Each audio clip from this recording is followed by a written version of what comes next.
Hello out there, you're watching everything you need to know about Mage Knight board game. This is part 15, and in this video we're going to be looking at the 20 cards that come with the game that have a silver back like this, and the 20 cards that have a gold back like this. These are the units, and these are what you're going to be recruiting to form a Mage Knight's army. Depending on the Mage Knight, you could have a pretty big army, or you could have only 1 or 2 units in your army. Arithia is not much for recruiting because she has such a low reputation, but Norawas has no problem with recruiting. So we're going to start with the regular units. There are 20 of them here. In addition to these cards, I also want to look at what are called site description cards. And there are these cards right here that have the name of a place, and then they have a little symbol here. You need to know what this symbol means when you're recruiting. We have the village, and on the other side we have the monastery. We have the keep, and we have the mage tower on the other side. And there's a little symbol in the upper right hand corner, which can be found on all of these cards to let you know where you can go to recruit them. If you are visiting a village, you can recruit any unit that has this icon on it. It will cost you the number of influence listed on the card, plus or minus your reputation. So if you have a positive reputation, it will cost you less influence. A negative reputation, it will cost you a little bit more. When you visit a monastery, you can recruit any unit that has this symbol on it. Note that if a monastery is burned down, then it's no longer accessible. You can't go there, so you won't be able to recruit there. So keep that in mind before you decide to be a real cretin and burn the place down. A mage tower and a keep, these are fortified sites. That means that they are being protected by a garrison. Someone will have to go there and fight against the garrison in combat and win in order for these to be accessed. So you can't just show up and say you want to recruit some units. It doesn't work that way. If you assault a keep or a mage tower, your reputation will go down by 1, which means then when you recruit, it's going to cost you 1 more influence to recruit there. You can only recruit units in a keep if you have conquered that keep. In other words, if your shield token is on it, then you can recruit there. A mage tower you can recruit as long as somebody has a mage tower, or somebody has a shield token there. Doesn't matter who. That's considered neutral, and you can recruit any unit that can be recruited in a mage tower. There are site description cards for all these sites, and there's also cards for move cost, achievement bonuses, and things like that. I like to keep those right there. So let's go ahead and look at the units we have. The first 3 units we have are Peasants. These Peasants are level 1. What that means is that when we're scoring our army at the end of the game, you get 1 point for having a level 1 unit. Now, if heaven forbid, a peasant gets wounded during combat, and you don't heal the peasant before the game ends, so at the end of the game you have this unit and it's wounded, you're only going to get half the credit for the peasant, which means you're going to divide this 1, and then you round down. So obviously a wounded unit of peasants is worth 0 points at the end of the game. So make sure these guys stay healthy, or just don't bother recruiting them at all. Anyway, these peasants can be recruited in a village and nowhere else, because they only have this village icon. It will cost you 4 influence to recruit these guys. Again, if you have a reputation of +2, it would only cost 2 influence. And if you have negative reputation, say you had reputation of -2, it would cost you 6 influence. Also keep in mind that you can get influence 1 by just playing a card sideways. So if you had a bonus of 2, and it only costs 2 to recruit these guys, you could just play any 2 cards sideways and get them. That's how in demand they are. Their armor is 3, and I'll explain that in a second. Their tactics are, once per round, you have your command token like this, and you must have an available command token in order to recruit a unit. What you would do is you would announce that you're using the peasants for 2 influence.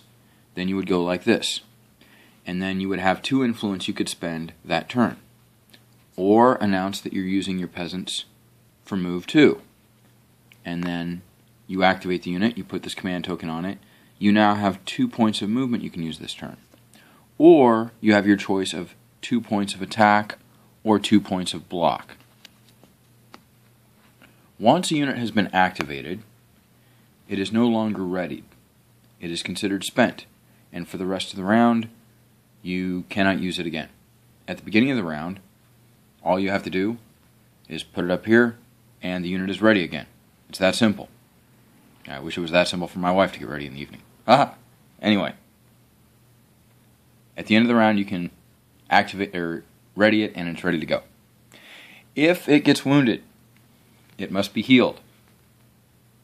To heal the Peasants, you only need to spend 1 point of healing because that's its level. The healing cost is whatever level it is. So you spend a point of healing, and it's ready to go. It can be used again. How does it get wounded? Well, it gets wounded when in combat you have a certain amount of damage you have to assign. Let's say you had 8 points of damage to be assigned. What you could do is, before assigning damage to your hero, you assign 3 points of damage to your peasant. You wound it, and they take 3 points of damage. Now you only have 5 points of damage to assign. So the good news is that the higher the armor, the more points of damage your unit will soak up, which is good. The problem is that if it has a higher armor, chances are it has a higher level, and it will be harder to heal. You can assign damage to a unit regardless of its state of readiness.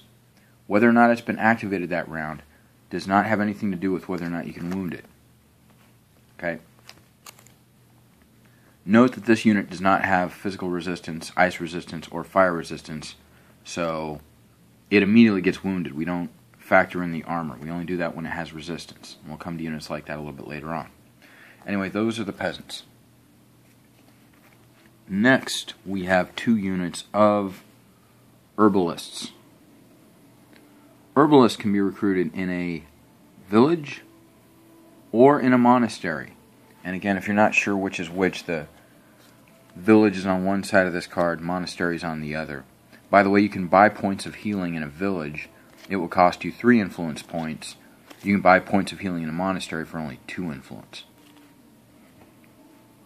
Also, you can recruit slightly better units in a monastery than you can in a village. So a monastery is like a sort of souped up or beefed up village. The Herbalists are also level 1 units. At the end of the game, they're worth 1 point unless they are wounded, in which case they're not going to be worth any points to you because their unit number is cut in half and rounded down. They only cost 3 influence points. My goodness, they're cheap. They have an armor of 2. Lame. Can be recruited in a village or monastery. And they have 3 abilities. Now this first ability, they'll give you 2 points of healing. That probably sounds too good to be true. 2 points of healing for just spending these Herbalists? Well, yeah, but the only catch is you need to spend 1 green mana. That's what that's for right there. Okay? In order to use the Herbalist to heal, you have to spend a green mana, then activate them, and announce that you're using them for 2 points of healing. And then you can throw away 2 wounds from your hand, or you could heal a unit that's level 2 or lower. Another ability is ready a level 1 or 2 unit. So you see this command token's on here. Let's say I have these guys here, and I decide that I want these Herbalists. That doesn't make any sense, but just bear with me. We're going to spend the Herbalists in order to ready these Herbalists. I don't know. But that's how that works. It means you spend this ability, and you can take a unit that's been spent and activate it, or ready it. The third ability it has is gain a green mana. If you spend it, take a green mana from the mana bank over there, and you now have it for that turn only. So those are the Herbalists. They're not very effective, but they're only 3 influence, and it's 1 more unit that you have. Our next 2 units are Foresters. Level 1 units, 5 influence, armor of 4, can only be recruited in a village, and they have 2 abilities, which are pretty good. The first one is they give you 2 points of movement. In addition to that, they reduce the move costs of forests, hills, and swamps by 1. So a forest at night is 5, it's 3 during the daytime, hills are 3, and swamps are 5. So reducing it by 1, and then having 2 points of movement on top of that is really, really good. It's basically like having like having move 3, assuming you're going into forests, hills, or swamps. But keep in mind, this is for the whole turn. So if you're moving multiple spaces, you could be going through a couple of forests, and that makes these really valuable in that sense. Their other ability is block 3. I also want to reiterate that once you've spent these guys for one of their tactics, you can't use them again for the other one. So you have to make a choice which one of these two you're going to be able to use during the round. If you wound them, they're going to soak up 4 points of damage, which is good, and it only costs 1 point to heal them. I don't know, maybe these foresters are worth having around. Next we move on to our Utum men. Utum, by the way, in the Mage Knight lore, these guys are basically like your entry-level combat guys. These are guys that are good, they're not great. They're actually kind of insufficient, but they're better than nothing. And by the way, these Utum guys are going to be garrisons that are guarding the keep, so it can be a little bit confusing. They're people that you're going to fight in the game, and if they're on the tokens, if they're on these cards, they're actually on your side. You can actually assault a keep with these guys and have these Utum crossbowmen fighting other Utum crossbowmen. Interesting. Utum crossbowmen are level 2 units, so you get 2 points for them at the end of the game, unless they're wounded, in which case you only get 1 point. It requires 2 points of healing to heal these guys. They require 6 influence to recruit them. You can get them in a keep or a village. Again, remember, we do have a site description card for the keep. So the only way you could get these guys is if you actually assaulted a keep and recruited them there. Their 2 abilities are either 3 points of attack or block, or 2 points of ranged attack because they're shooting crossbows. So keep in mind that the ranged attack could be better because you can use this ability before the enemies had a chance to attack you.